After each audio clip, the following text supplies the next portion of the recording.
Good morning mga kapusang gulong, pusang gala. Good morning.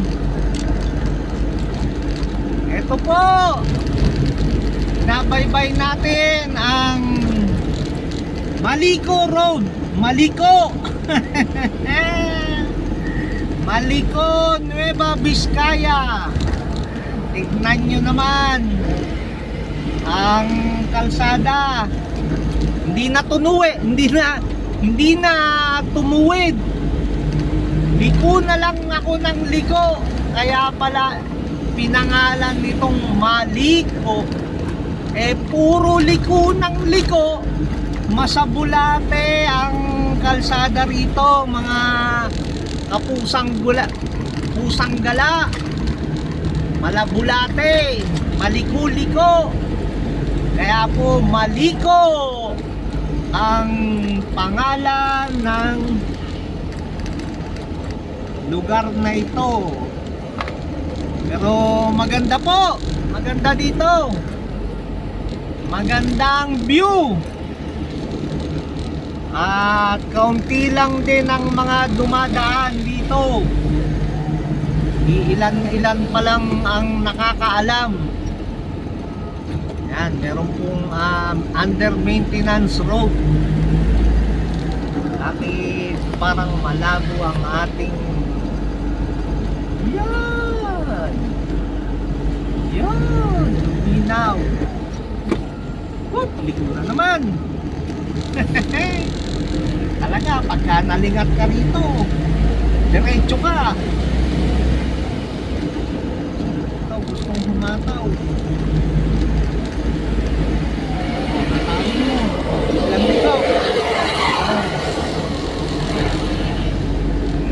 Natatae.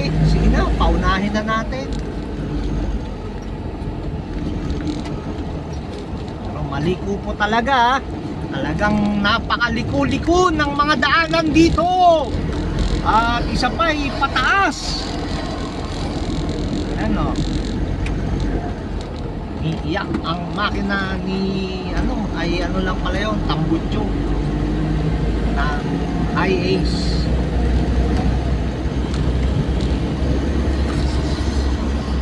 Lamig na. Talagang maliko. Mahataw na rin si pusang gala. Pero easy lang tayo. Kung tayong ganyan, alam mo, nagmamadaling hindi mo malaman,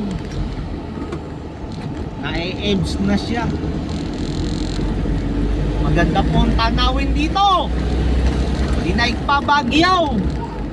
Kung sa Baguio makikita nyo mataas, ito rin po mataas.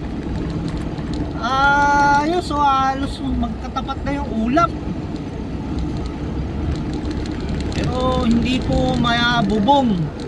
Sa Baguio kasi bubong na eh. Puro bubong na. Squatter na yun, nakikita natin.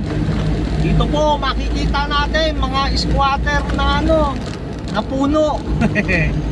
Squatter na mga damuhan, kabundukan. Yan, liko na naman. Tayo yung daanan ko. Liko ng liko. Liko to the right, liko to the left. May under maintenance. Orange.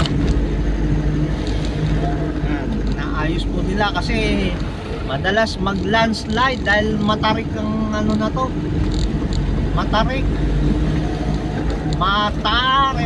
ang bundok ng Nueva Vizcaya. Maliko. Liko na naman. Kita nyo? Liko ulit. Hindi na dumiretso. Malamang Santa Fe na to diretso. Wala talaga pag hindi sanay ang nagbiyahe dito maano siya ang kanyang sikmura dahil liko ng liko. Pag hindi sanay, yan, liko ulit. Parang ng roller coaster. Una naman. Sige po, at update ko po kayo paglabas ko na ng Santa Fe. Wala naman hong katapusan na puro liko ito dito sa Maliko. Mga kapusang gala, tayo na sa Maliko.